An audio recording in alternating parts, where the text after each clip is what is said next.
అధ్యక్ష వాస్తవంగా నేను అనుకునేవాడిని అధ్యక్ష, లైబ్రరీలో అవసరమా?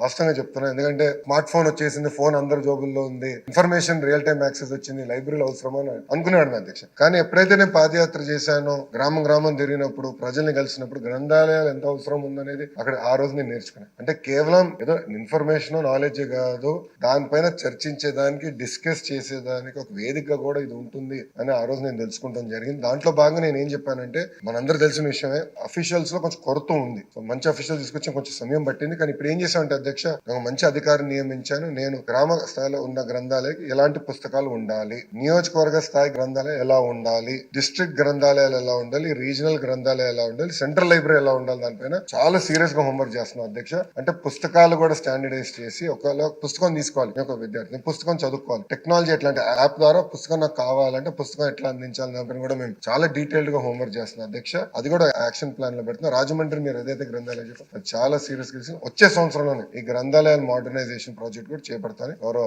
సభ్యులు